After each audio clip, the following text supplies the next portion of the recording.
night. Hello, ladies and gentlemen. I will be your host and counsel for the night. I will like to bring to light the little reasons why love fails in our world today. Most times because we feel we know too much, it makes us overlook the basic things that makes love work perfectly. Well, I will like to tell a story illustrating how it looks when the basic qualities we need in a partner can no longer be found. The first lie Ada ever told Chinadu tasted like honey, sweet, harmless, and impossible to forget. It was a small thing. A missed call she pretended not to see. A message she delayed answering just long enough to seem mysterious. Chinadu laughed it off when she finally replied, teasing her about being too busy for him now. She laughed too, her voice soft, careful. That was the beginning. Love, for them, did not arrive like thunder.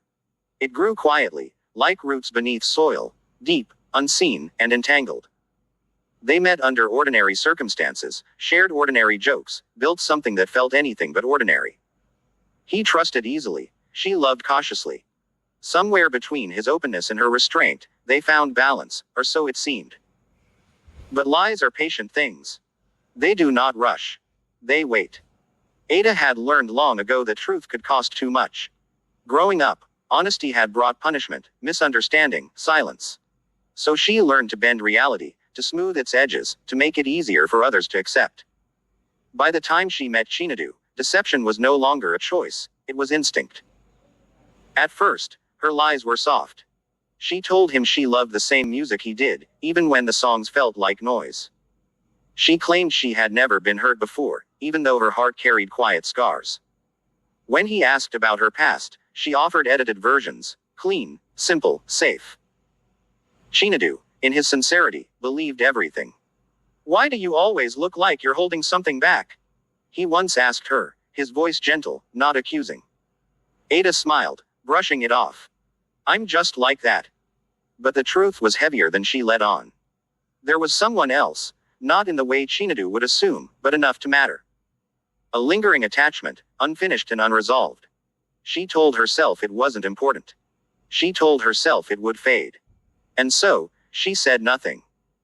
Deceit, after all, is not always loud.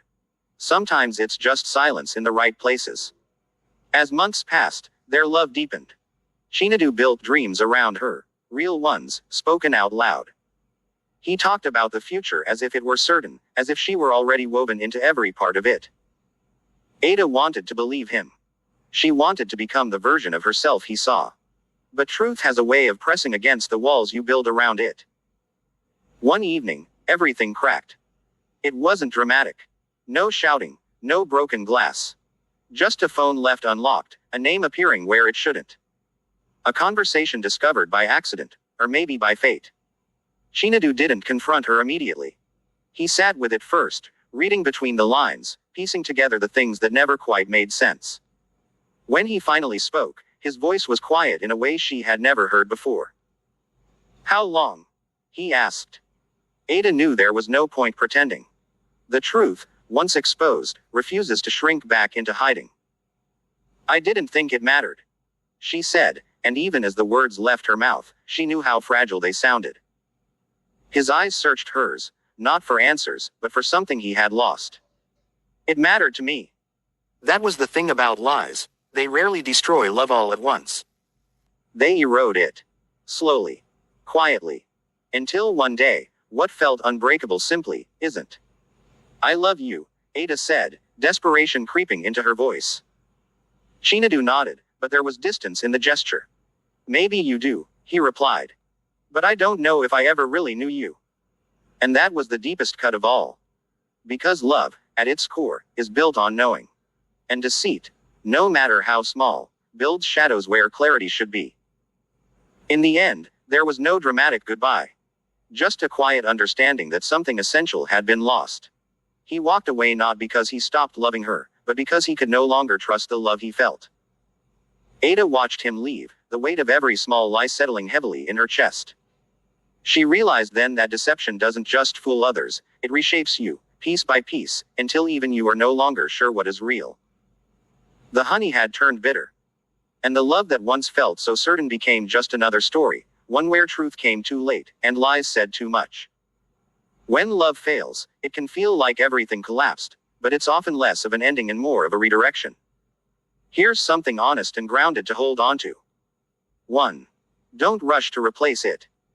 The instinct is to fill the gap quickly, but that usually leads to repeating the same patterns. Sit with the silence a bit. It teaches you what you actually need, not just what you miss. 2.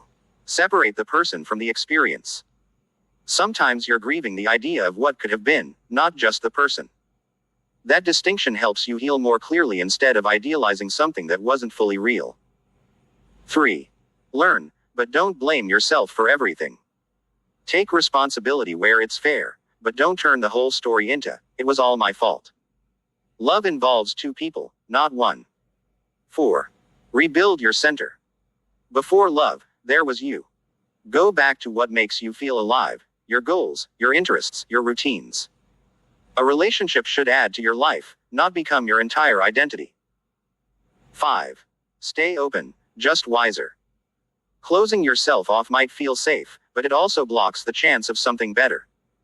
The goal isn't to love less, it's to love smarter. And one thing people don't say enough.